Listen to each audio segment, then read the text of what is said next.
call the meeting to order, 7 o'clock, Pledge of Allegiance. I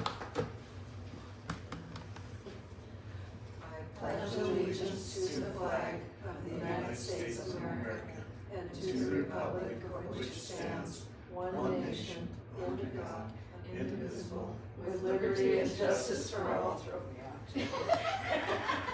I forgot the Pledge of Allegiance. Oh, Lord, this is gonna be good, I can tell. Okay, the approval of the minutes. I wasn't here for the last one, I did look through it. Motion to here. Yes. Did you get a chance to read them? I did. Through this, but does it list the minutes in here? Please. It should be pages 3 and 4, Yeah. right up front. Thank you. Uh-huh.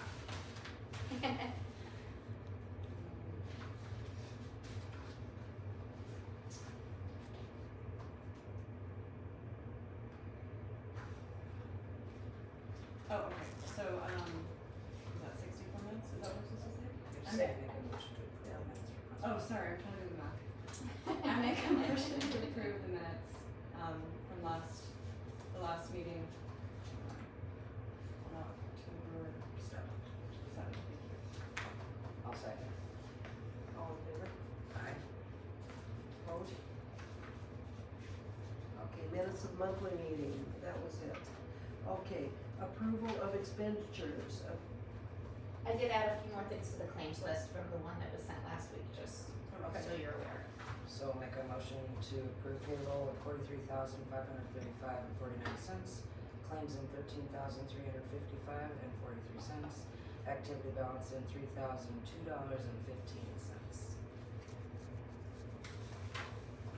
Give a second. Yes, I second. In favor, all in favor? Aye. Approved. Okay, public presentations.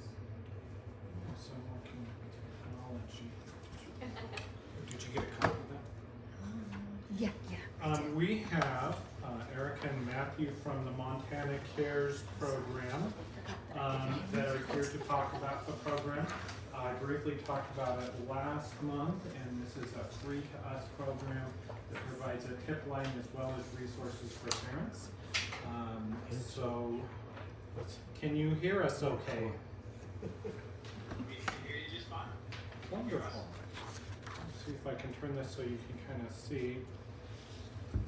There's a whole room full of people besides me, including the board, as well as 2 guests. Sorry, my computer is. Wonderful, wonderful. Would you like to give a little intro, or do you want me just to jump right in? Jump right in. Yep, go ahead and jump right in. All right, perfect, perfect. Well, thank you very much, everybody, for allowing us to present. My name is Matthew Toth. I'm the Vice President of Partnerships here with the Montana Cares program. Just helping really to educate and inform schools and school districts on kind of what the program is here in the state of Montana. So just give you a quick little background. This is a program that kind of came through a federal grant. The idea was to deliver resources, deliver a tip line, an anonymous tip line, deliver mental health resources as well for students and for families and for parents of students in especially the more rural areas of Montana. The reason this program is kind of put together is because asking for help is tough to do, right? There's so many areas that students and families need help, whether that's basic needs, whether that's more of a kind of crisis time frame, whether a student knows, right, something's going on with a friend, whether that's a safety issue or that's more of a mental health issue, but just being able to reach out and have a line of communication open both with the school itself, but with other resources that are available to family and students. You know, all of us sitting here right now today, right, if we needed help, we could probably figure out 10 different ways to go about getting help, but we're experiencing some trauma or some issues in our lives. Sometimes we kind of shut down a little bit and it's tough. So just being able to put a program right in front of folks that has a lot of different ways for them to get help is what the premise of this program is. We understand that basic needs are fundamental to mental health and well-being, a safe and supportive school. So if folks need food, they need clothes, they need shelter, do they know where to go? Or do they have multiple ways to access them? If a student especially, or even parents, if they're going through a crisis, right? We know most of the bad things happen typically in the middle of the night, over the weekends, and on holidays. Giving them a place to go just to speak with somebody, right? We know the school's kind of closed, friends may be sleeping, but if it's in the middle of the night and you need to talk to somebody, the last thing we ever want anybody to feel like is they have nowhere else to turn. And then finally, doing all of this really helps connect students and families with the school itself. So that kind of gives you the background of why this program was created. So what is the program itself? There's a few ways to access the program before we get into the ways of help. You can access this through a mobile app that can be downloaded to your cell phone if you have one. We also have web-enabled platform as well, so any internet-enabled device, whether that be kind of a library computer or computer at home. We can also push the app out to school-owned devices if you have iPads or Chromebooks. And then finally, we operate a 24/7 hotline that you can always call in at any point in time, especially in our most rural areas where our Wi-Fi or cellular service is a little spotty at times.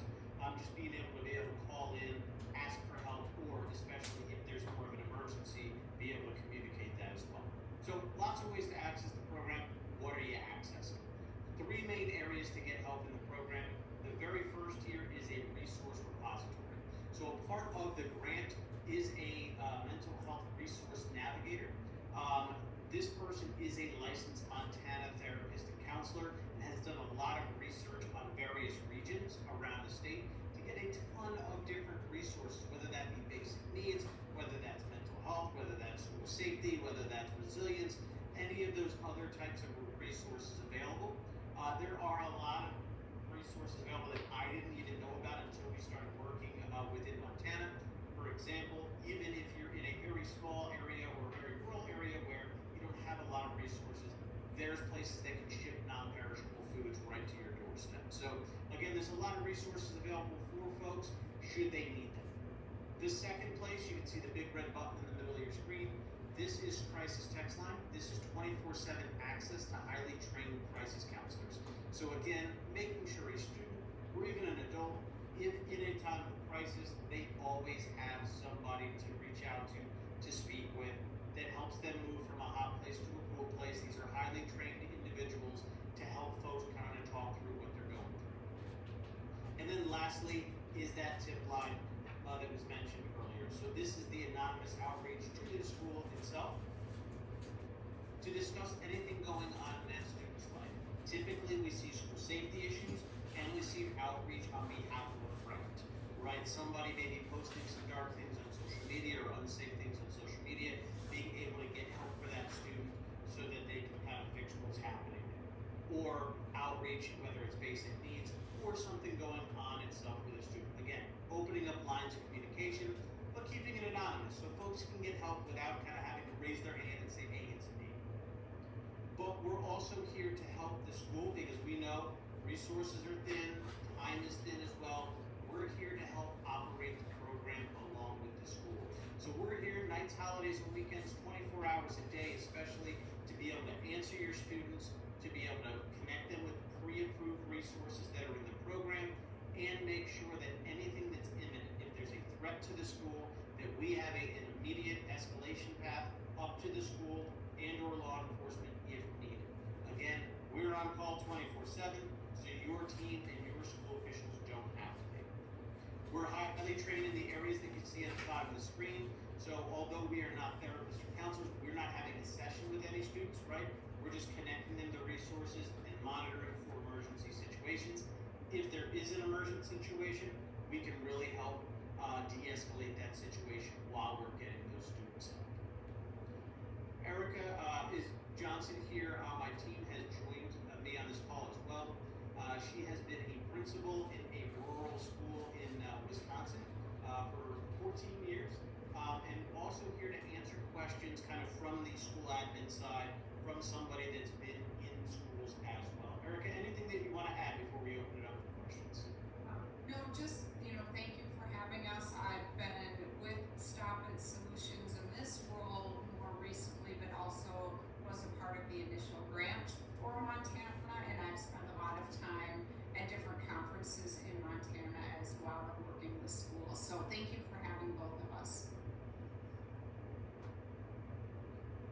with that, I'll open it up to any questions that you have there, or I'm happy to dive into more details and kind of do a deeper dive as well. I know that was a high level, but please, if you have any questions. Any questions? Did you guys have any questions about that? It says it's at no cost to anybody, so, There's a grant that pays for it. oh, and we got that? The state has it. Oh, okay. Yeah, so it would be free to our district. Okay. That's Correct. fine. There's a current federal grant that is funding the program through this school year. There are more grants and funding coming, and we're also partnering with a lot of different insurance companies around the state to help fund the program as well. So we're working at, plus as Mr. Martin mentioned, there is state funding as well for this program. So I don't see funding or it being free going away anytime in the near future. Okay. I don't have any other questions. Thank you for your presentation. Absolutely. Thank you very much for allowing Really us to have this appreciate it, opportunity. thank you. Yes, thank you. If there's any questions, please funnel them through Mr. Martin. We'll be more than happy to answer them for you. Okay, thank you. Okay, thank you. Thank you both. Have a wonderful rest of your evening. You too, thank you. Bye. I would think that could be really helpful. So was there was nothing we were going to do on that at this It's point? actually an agenda item later. Yeah, it's later on. It is so, later on, yeah. okay. Okay, communications and reports. Okay, well, good evening, everyone. Let's see here. Want to just briefly again talk about we're going to be doing state testing coming up the week of November 13th through 20th. Unlike years past, we are no longer doing just a spring assessment, but we're going to be assessing students in 3rd through 8th grade 5 different times throughout the year, and that's a state change, not a district change. So it'll be the new mass testing. They're supposed to be much shorter segments. We have guest author Sneed Collard coming out to do writing workshops November 7th and 14th. Really excited to have him back out. We had a wonderful family night with lots of families attending and getting 3 books and signed copies as well as a presentation. So he's actually going to do an assembly and then actually go into each classroom and do writing activities. So we're excited to have him back. I have the Missoula Symphony coming to do an assembly on November 21st. They're actually going to come out and do a small symphony presentation. I think it's a quartet, not the entire symphony, but that's quite wonderful, something we haven't had in a while here. We just got done with our week for MCT and our performance of Sleeping Beauty. We did 2 performances on Friday. And so that was wonderful to have so many people be able to join us and see the presentations. Students put a lot of work They did a all great week job. into that. It was really nice. Very cool. And just wanted to again reiterate that we had funding that covered everything except for the housing costs. I was able to find a vacation rental in Lolo that was fairly inexpensive, at least inexpensive in today's world. It was only $80 a night Wow. for a house for them. Wow, awesome. I did look at some other places locally and try to get the most inexpensive place, but that yet would be comfortable for them. And they said they really liked it, Cool. that they had no problems at all. So Awesome. yeah, otherwise all the other fees were paid for by the Jane S. Heman Foundation, the same foundation that paid for our new playground. So that was That's awesome. yeah, thousands of dollars. Yeah, that's awesome. I'm working on writing a grant from the Missoula Electric Cooperative. We're going to again work on some outdoor equipment, some new picnic tables, and probably a volleyball net. I have the company coming out to give me a quote soon. And then I already wrote and received a partial grant from the Montana Butterfly and Insect Center for a field trip. So I've got that funding. We had a great pumpkin patch field trip, October 16th, that went well, and all the kindergarten through second grade went. Everyone got a pumpkin and got to tour the farm and see all the animals. Is Lots that of Turner, fun. the Turner Farm? Yeah, Turner Farms. So that was great, and the weather held out. Started raining about when we got on the bus. I have been working with the Missoula County Library to have the bookmobile come to Woodman. It's going to come twice a month for students and the community that want to check out books. They were coming to Lolo, and I called and worked with the county to get them to come here as well. So they'll be coming the second and fourth Tuesdays at 10:45. And kind of exciting, the bookmobile is brand new. This year, just a couple months ago, it came back into existence. It had been gone since COVID, and we got a grant to get a new bookmobile. So spread the word if there's anyone interested in that. There will be no school November 15th for Teacher Professional Day, and then November 27th through 29th for the Thanksgiving holiday. And then I just wanted to touch upon curriculum. We are on a regular basis looking at curriculum. I've been working a lot on researching English language arts and kind of looking, and that's what, like a lot of these samples, I know it looks messy, but been collecting samples and looking at different things and whatnot, and reviewing the needs curriculum material wise. Trying to do that on a regular basis. One of the limitations for the district, of course, is cost. Curriculum materials are extremely expensive. But if the board has questions on any curriculum, please feel free to reach out to me, of course, individually, and I can answer a lot of historical questions of what's been done in the past, where it came from. If I don't have that answer, I can get that answer most likely. And a lot of things came either from a grant or a program. That's how things have come to be over the years. For example, Go Math, which is our math curriculum. I recently got materials for free from Thompson Falls School District. They got a brand new curriculum. I drove up. My buddy Lenny's principal up there loaded up my vehicle to the max.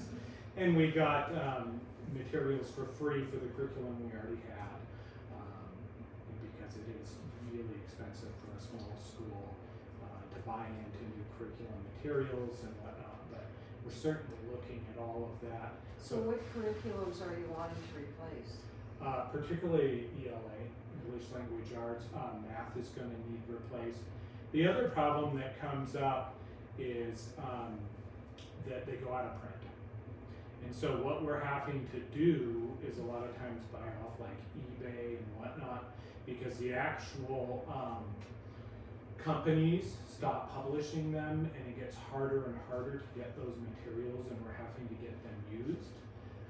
So really, they go on like a 5-year cycle. They publish things for about 5 years, and then they stop.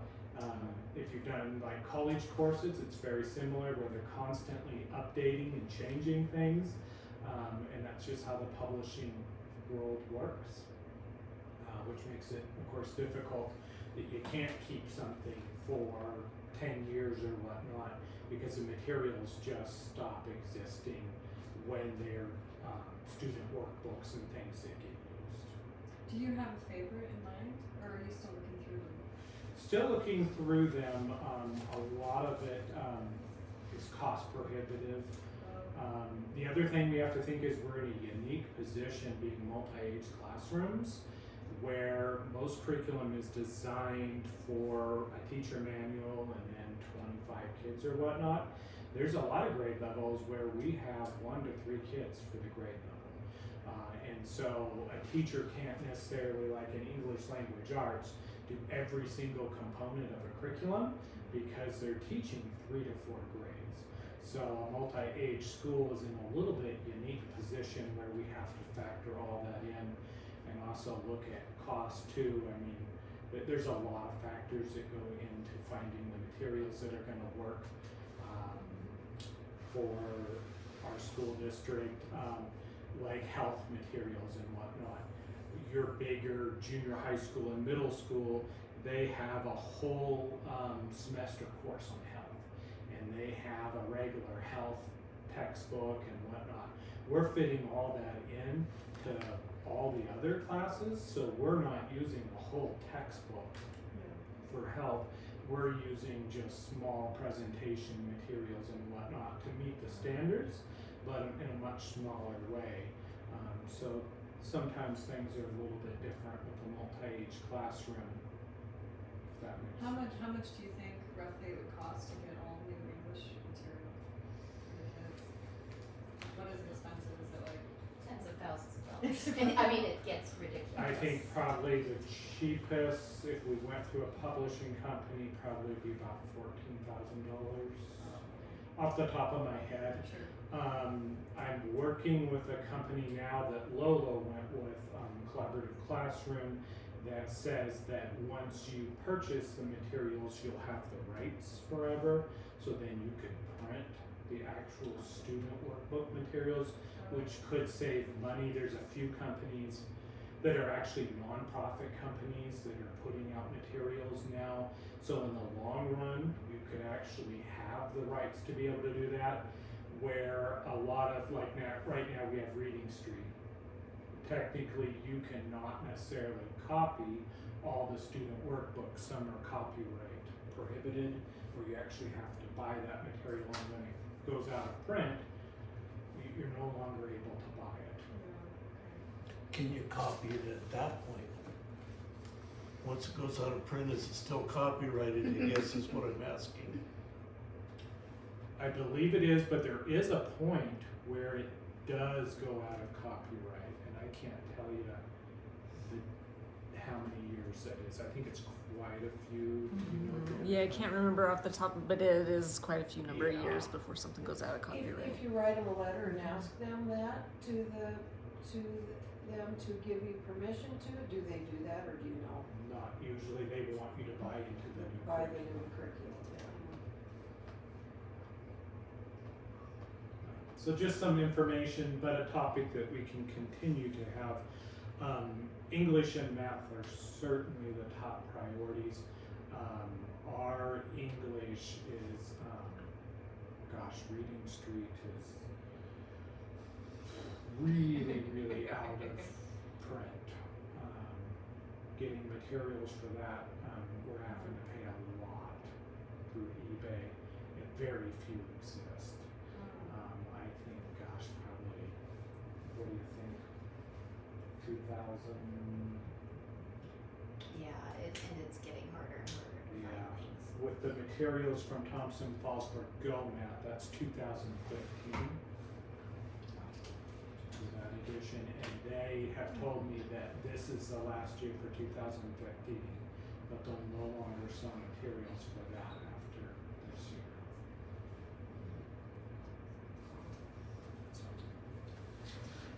Operations, everything is going well. We have the contract for the snow plowing. That's kind of the next thing that's going to be probably happening. With the grounds, they did the last kind of weed whacking and mowing and stuff that happened at the earlier part of this month, so we won't need groundskeeping services until spring. That's kind of done for the year. Just had the pest inspection. They came out, just the other day. They didn't find any rodents and any other traps, just some bugs that get into the traps as well.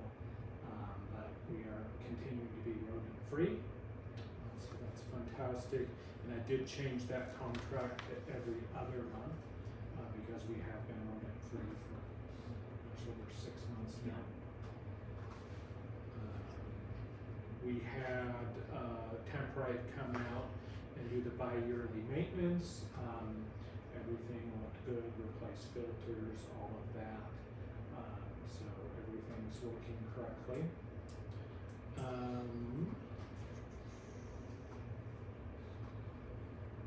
think that's everything on that. We had an event for Trick or Trunk on October 25th, and we also had a luncheon that a whole bunch of parents volunteered and helped with, and all the parents donated food for us, so that was wonderful.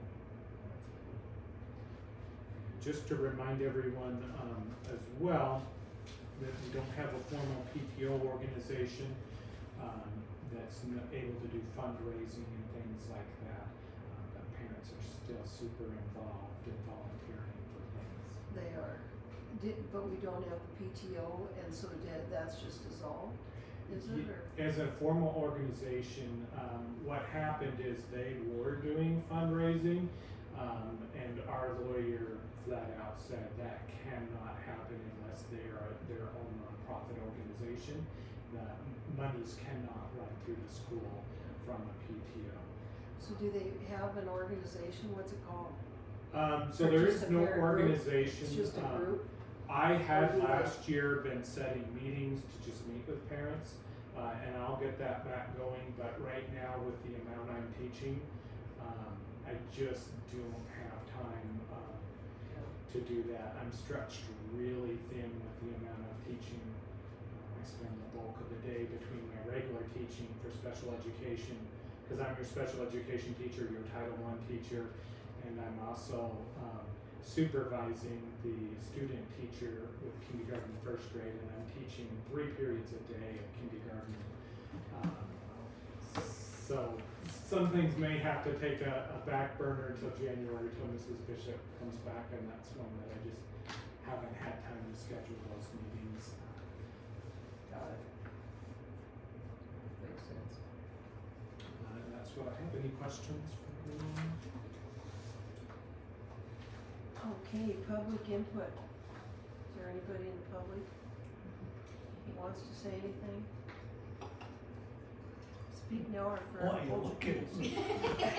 There's 2 of you. Okay, additions and acceptance of agenda, addendum if needed, and it cannot be postponed until next meeting. We've got I that. don't think we did we? No. Okay, old business. Updated policy manual, including updated and new policies, sections 4,000 through 8,000, discussion and possible motion. Do you guys have any discussion? I don't remember how it was sent. But, So all you're, my notes were for the 1 through 3 classes, so you're good? You're good And I with it? looked through it and I'm good. You're good with it, you do, okay, does somebody wanna make a motion then to?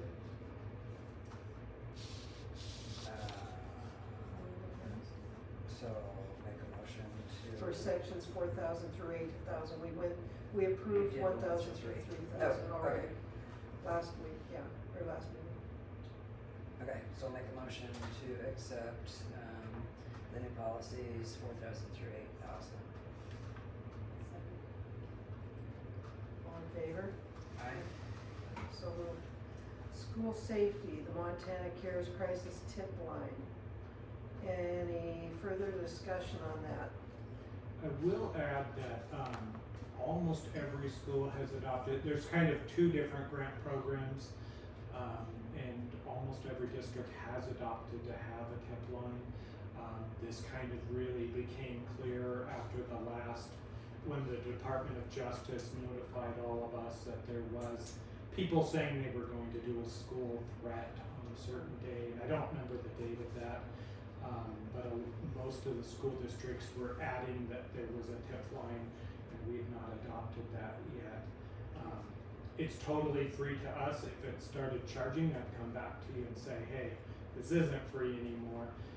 But it's resources for parents and for middle school students and stuff as well as the tip line. the students who put it on, say like on their phone, there's no service, so do they go through the Wi-Fi or is that Yeah, what it has, yeah, it was It now, it was now, if I'm not It's mistaken. an app. I think you can go on a computer thing. Really, for students, this would be at home. Oh, Yeah, If it's their kind of parents falls during wanted them to holidays have. and Oh, after gotcha. school hours Okay. and Yeah, But you set it up here. Is that what it said on here? That's what I thought.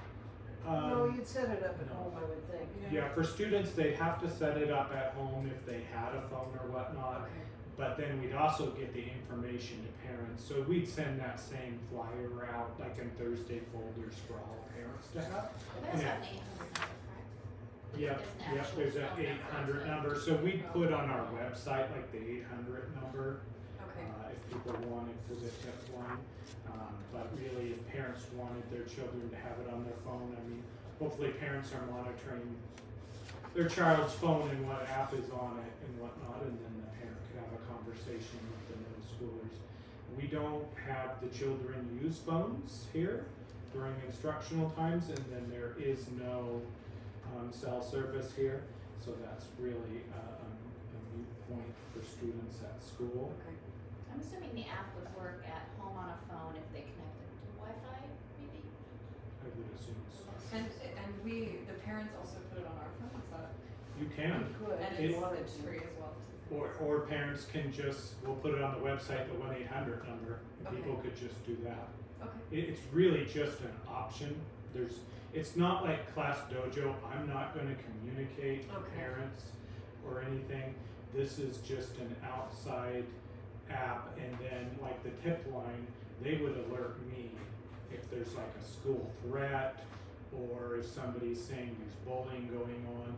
If it's such a big threat, they're also gonna alert 911 if there's like a school threat where somebody's saying they're going to do violence or things like Okay. that.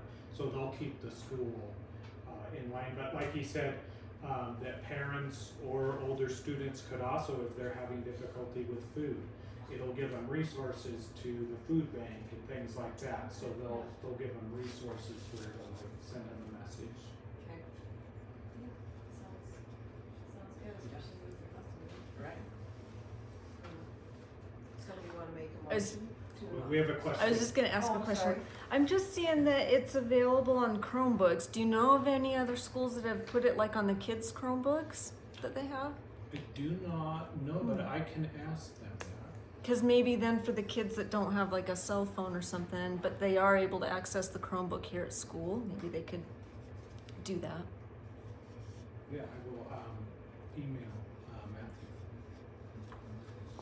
I think we did mention Chromebook. didn't we? I thought so. Mhm. So if it was on the Chromebooks, the kids took the Chromebooks home, they'd have access to it. Do the kiddos get to take their Chromebooks home? Only upon request. Yeah. Last year there was a couple students that needed it and asked for permission to take it home. It's pretty rare. I just know my kiddo Sometimes- at MCPS, he checks one out at the start of the year and it just goes back and forth with Oh, him, yeah, so- we're not doing that, but Yeah. they can take them home if they're like working on a project. Project. So make a motion to approve the use of Montana Cares crisis tip line. All in favor? Aye.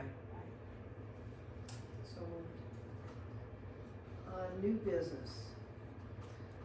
The extension agreement with Beach Transportation Company. So we typically, I'm gonna say we do every 5 year sort of thing, but we're at the tail end of our 5-year contract this school year. But it's also gonna be like the first year of the next one if you approve it, if that makes any sense. So in here, there's, a very basic agreement, it's just an extension agreement saying, will continue from right now in 2024 through the end of school in 2029, if you agree. They've included the schedule for this year's rates, but if you go toward the very end, actually it's the very last page, they've got the breakdown of the 24 to 29, and it's got the rates. And so They want us to approve through 29, but we don't Right, have so 28 this- and 29. this would be the extension through 29. So what ends up happening a lot of times is, MCPS will negotiate, and then for the little schools, we just do the same thing that they negotiate. And they put in some rough negotiations this last time around, because it took them like a year and a half to get it done. So, I think Micah Hill is a pretty decent negotiator when it comes to this stuff. So yeah, it's got, got it broken down, if you'll notice, the 28-29 is to be announced. But So there's this year and 3 more years. right, so like I said, we're already in this year. It's kind of weird because it's kind of, we're in the 5th year of the last extension, but we're in the 1st year if we sign the new one. So 24-25 is the 5th year of one and the 1st year of the next. So, Okay. but yeah. And I have some information for the board. On this? Go ahead. So I'd like to say that I did reach out to one other company, and we can reach out to some others. You guys have been with Beach for quite a while, and Beach is great to work with. So are the other companies and whatnot. I did talk to Majestic, who is running several other districts. They are running, I think, Bonner. They are running Potomac Sunset. Potomac Sunset. They're running Florence Carlton. They're running Hamilton. And I did ask about getting a quote and whatnot.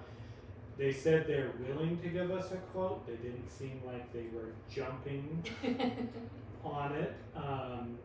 There is also another company that is running Hellgate Elementary in Stevensville, and that is Harlow's, who's out of North Dakota. They've got a bus barn out at the Y. They have one on North Reserve and then Stevensville. And there's another one out of Butte Tucker Transportation that I've talked to. They used to actually own the small bus barn at Town Pump in Lolo. I think they've since sold that. They're running a couple buses out of Stevie, I think. I don't know that they're willing to come back in the area. They're primarily, they do Butte Central and a few others. If the district wanted quotes, we can talk to other companies and whatnot. There is a long-standing relationship of several years, quite a few years with Beach. Decades, Is it pretty reasonably priced that you know of? It is what the thing is, in the last few years, it used to be they'd pay their drivers, $12 to $14 an hour. Well, in the last few years, in order to get people, that's been the hardest thing as the bus company. They now pay their drivers, I think it's $21 to $22 an hour, and so our rates have gone up a chunk just because of that, but they weren't able to find people at $40 an hour, because who's gonna do it? So Beach is definitely paying more than most of the other companies for drivers. Oh, they are, okay. We might be able to save a little bit. I don't know that we can save a huge amount. They are running the bus out of Missoula. I don't know, it'd be nice to have a bus on site, but of course we don't have a barn or a maintenance person on site for it or whatnot.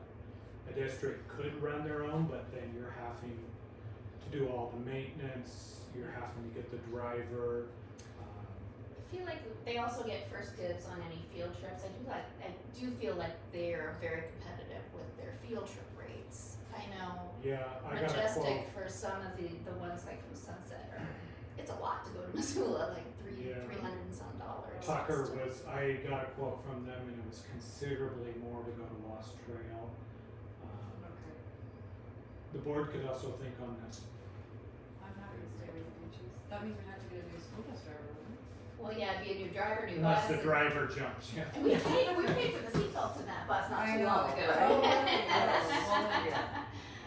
So the price of this was the annual payment was $72,571, and then the fuel reimbursement was on top of that. Well, and that reimbursement, that is not gonna be what we're gonna be paying each month. When it goes over, I wanna say it's like $2.61 for diesel, then we pay the difference. So like our last fuel bill was less than $200. So this is just a filler, the $774 you're seeing in there, strictly filler, it's kind of almost worst case scenario kind of a thing.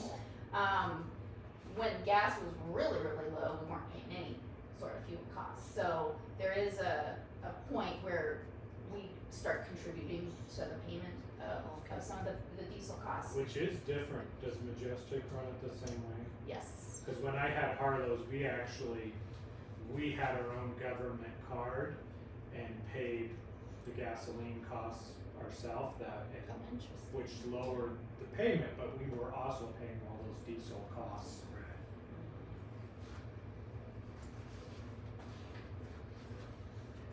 What do you guys think? Any discussion on that? Any questions or concerns? I mean, as you said, it's not a huge difference of savings. It's gonna cost us money no matter how you. Sure, right. But we have longevity with these guys, like you said, And as they've far got a as really where good we use the bus to reputation. go on field trips would be to a ski. Well, and that's the other thing is the availability for field trips. I think Beach being larger than, well, I mean, Majestic's large, but I think they're spread kind of thin. Majestic's a little bit smaller, Harlow's is big. Yeah. Harlow's is running buses all the way from the west coast of Seattle into the Dakotas. They have a huge fleet, so they're much bigger. And this is a 4-year contract. It would take us through 2029, so essentially 5 5 year, years. but we're, yeah. But we're It, in it is a commitment. Yeah. Any discussion on that? When does this have to be decided? Next month? We could put it off another month if you wanted to talk about it more. Well, if you wanted to get some, it didn't sound like they wanted to really. That was Majestic. I didn't actually talk to Harlow's. Well, maybe talk to Harlow's And that's the so one we that can has see it. the coast to coast. That's the big one you were talking about. Yeah, in the Northwest. They're based out of Bismarck. I've used them before. Yeah. And they have buses here. I mean, apparently they have to. Yeah, so at the wide, they run international, they actually have the mechanics for international. They're running all the Hellgate Elementary buses, which is pretty big, they're running all of Stevensville. How much did you guys spend on seatbelts for this bus? Was it a lot? Oh goodness, what was it? It was a few $1,000s. It was, I wanna say And three. why? Three I can't remember. Yeah, they Because never use them. it was something the legislature came across with, but yeah, it was, But you'd still think that would have been Beach's responsibility, not the schools. well, it wasn't a have to, and the board made the decision to go ahead and do it. So, yeah. Wasn't me. And Beach is one of the few running seat belts in the state. A lot of your companies are not, that's not actually a requirement. No. There were several students. It was that- a discipline issue, I What's think, that? more than a safety There were several students issue. that needed strapped down. Those ones we had to put like 3 seat belts on. Well, as I was One or talking two of about, those I would seats. drag behind the bus. Are the students required to use them then? Yes. And adults, we all use them. Kind of the rule is if there are seat belts on a bus, you use them, just like in a car. Otherwise, it's a safety, but yeah, your insurance will not be happy if you So it does help with the insurance then, if they do have this. Oh, yeah, you're gonna, if you've got them, you need to use them, and yeah. Yeah. Well, that's quite an investment. I don't know. I still think, I'm kind of with you though, I kind of think we ought to take a look at it anyway. Might even be a negotiating tool. I don't know. You think I they don't think so. negotiate? I don't think they're You know, I don't think Beach they're is not gonna negotiate about it? They, Okay. I think they're tired of negotiating right now. Okay, okay. Yeah, I think what you've This- got here is what you've got, but yeah, I mean, we could definitely table it till the next meeting if you guys wanna see if there's anything else out there. Just to see a comparison. I would be think I interested would in that. too. I'd like to see a comparison. I really think that Beach has done an excellent job throughout the years, and I think that means a lot. But I also think we ought to look at what the others is too, so. I think, And the other thing is they are 100% local. Right. so do we need to make a motion to table it? Is that how it does that? No, Make a Just motion? table it till next Somebody- Usually. Somebody, you were making a motion? Is that what we need a motion. We don't for have to table? make a motion to table it. No, we just You just say that's tabled till next meeting. Okay, let's table until the next meeting. Okay, the multi-district participation agreement in It's a mouthful. Montana Schools Unemployment So- Insurance Program. Essentially, this is our unemployment insurance through Montana School Board Association. Essentially, they sent an email saying it's been like 15 years since we've asked anybody to like sign a contract, and so we probably should maybe do that. And so they're having, I'm gonna be honest, I did not read the entire thing. So we've had the unemployment insurance through them before, or? Oh, always. Always. Yeah, Okay. yeah. And,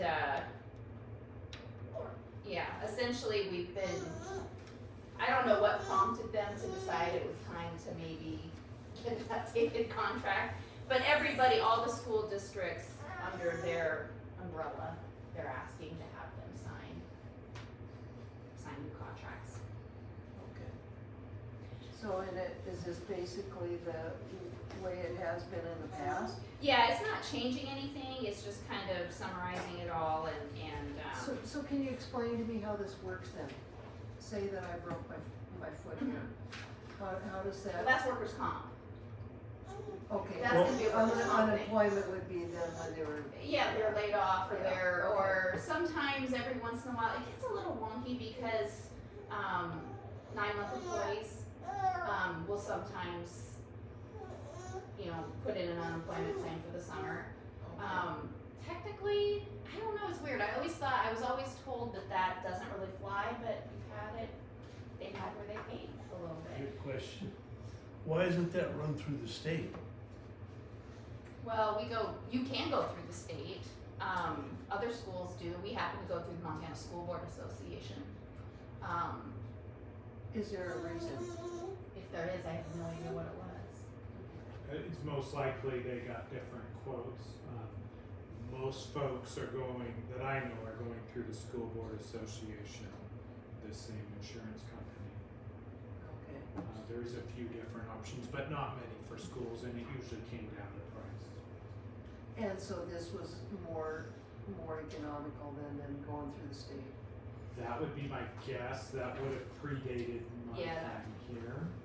And mine. So then what's the benefits and what's the drawback then of having it through the Montana School Board, or do you know? I mean, we all need to have Right. this in place as an Right. organization. But as far as who carries it, whether it's the state or whether it's the school boards, do you know if there's a benefit to one or the other? I think the only benefit might be the cost factor, but I don't. But we don't know what the cost factor is, we just know that the school board is less than the state, I don't know that as a fact. we don't know. Can we find out that information? So for teachers for a 3-month period, we probably pay about $150 for is that workers' comp? Hold on. I'm getting my two confused. Workers' comp That's workers' comp is when you get hurt, Right. so. Right. unemployment. So unemployment. I'm trying to think how much we Part of spend it every is that year. we're going through MSGIA for our whole insurance Yeah, policy. we do our So this liability is, still. this is With probably, this person, yeah, with these guys, so So- it keeps it all together, under one umbrella. okay. That may have been a factor too, but again, all those decisions predate my time.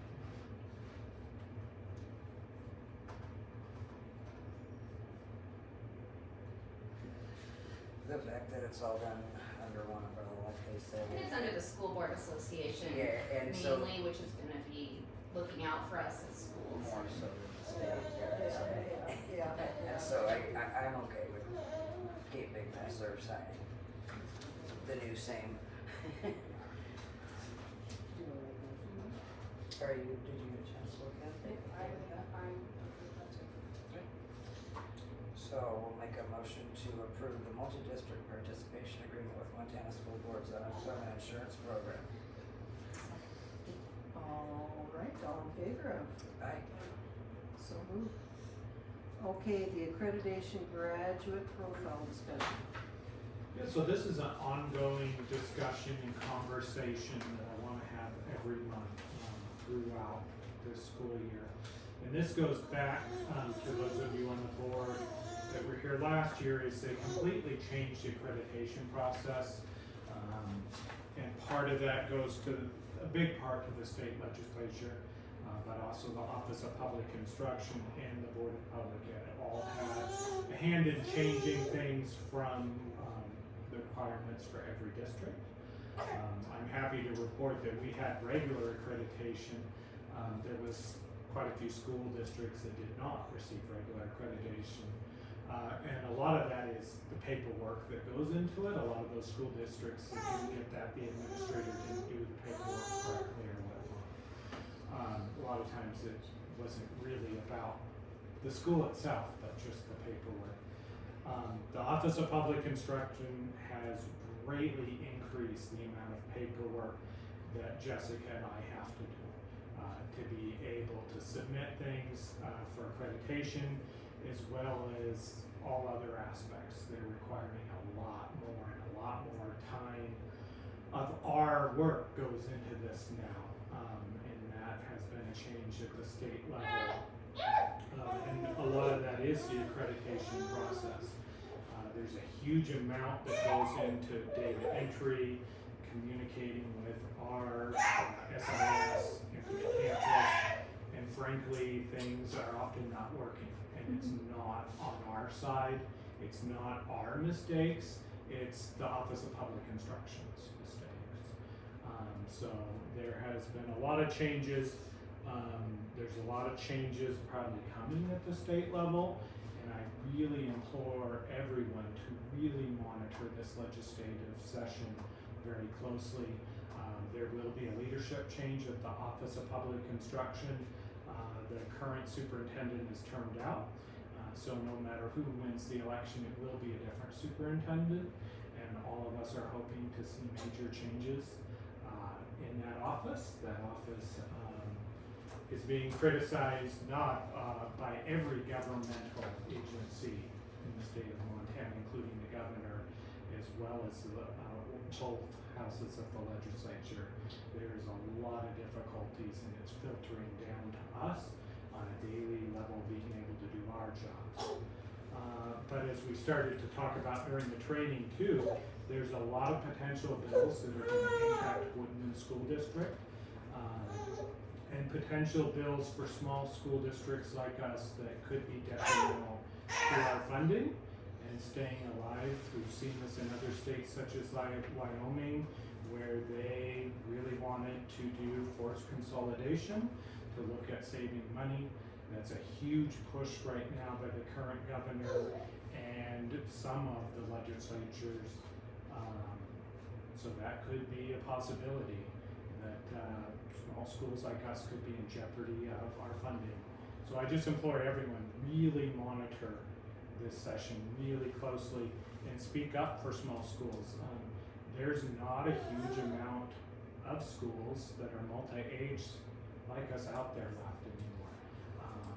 We're becoming less and less. So really talk to your different legislators, talk to the governor's office, and really say, hey, this is a valuable thing. Small schools have a place in our rural Montana state. So I got a little bit sidetracked there. Something that's huge on my mind, and I plan on testifying as well in the legislature to talk about small schools this year. Graduate profile is something we started to talk about last year, and this is something we're going to work more on. Really, that is what we want someone graduating from Woodman School District, what do we want them to leave our district with? Kind of a plan and kind of a vision.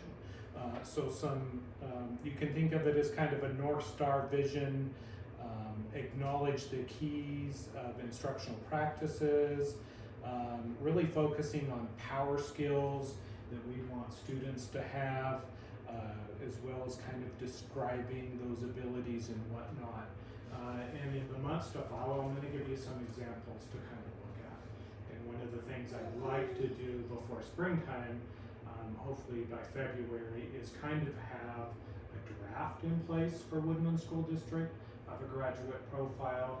I don't think we have to formalize things, but we do need to send a draft as part of the accreditation process this year.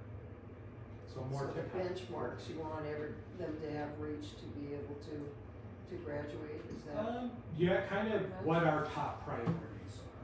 Okay. And it goes along with the school improvement plan that we built last year. This would be in addition to that. We'd also again look at our comprehensive school improvement plan and make some fine-tune changes to that, and have a new addition to that. That would all go with the graduate profile. So I'd want to finish that before it's due to the state in spring. So just informational at this point. Okay. Any questions on that at all? Okay, information on past and upcoming events. Covered that. Any questions on any?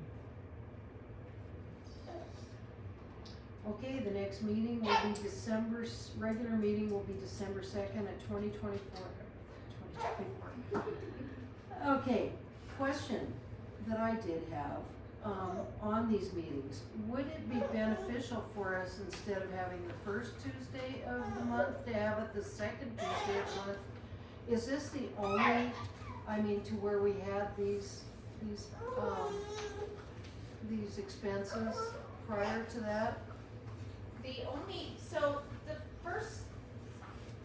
The first Monday of the month, the only time it gets a little sketchy is when it's like the first or second kind of a thing. By around the 4th, I've gotten most of the bills in. My problem is if you push it out too far, then we're sending payments in late and getting hit with late fees. So it's kind of this fine line. Most of the ones that I don't get by the time the meetings happen tends to be Missoula Electric. But I can look back at past bills. What I do is I send them kind of an estimate, and I've talked with them. They're fine if we're a month. If say we have $200 that we still owe, they're not gonna Shut us hit off. us with, yeah, exactly. They're not gonna shut us off. They're not gonna hit us with any sort of late fee or anything, because we're a public school. They're more than happy to work with us. A lot of our bills are pretty consistent. It's gonna be the same amount each month and that sort of thing. Yeah. Some of them I can say I don't have the trash bill right on the 1st. I can put it on the P card. Right. We'll just pay with the credit card that month and not, So it gets a little tougher when it's right for the very, very beginning. But like today, other than Missoula Electric, everything came in without any sort of issue. Missoula Electric's weird. Sometimes I'll get it on the 2nd, sometimes I won't see it till the 10th. They're just all over the place. So, so yeah, you could make it for like the 2nd week or something, but if you push it too far, then we start getting hit with late fees. So, There's quite a few districts that like second. yeah. I would think that could be beneficial, cause then we'd have everything in to look at, right? For the most part, yes, you should. Yeah. Yeah, unless something funky comes along that's, yeah. I don't know if that matters to anybody else, but. I'm easy with whatever's best for everybody else. How much is I was gonna say, yeah, if you have any questions on it at all, the nice thing is it's always just a simple, like half a page of Yeah, yeah. things to take. Yeah, which was this 13,000. Yeah, Yeah. and I try to point out weird things that go on Right, there sometimes, right. if there's something Well, let's that's just really leave kind it of the way it funky. is right now, and if it seems like we need to, we can always Yeah. bring that up at another date. For sure. Okay.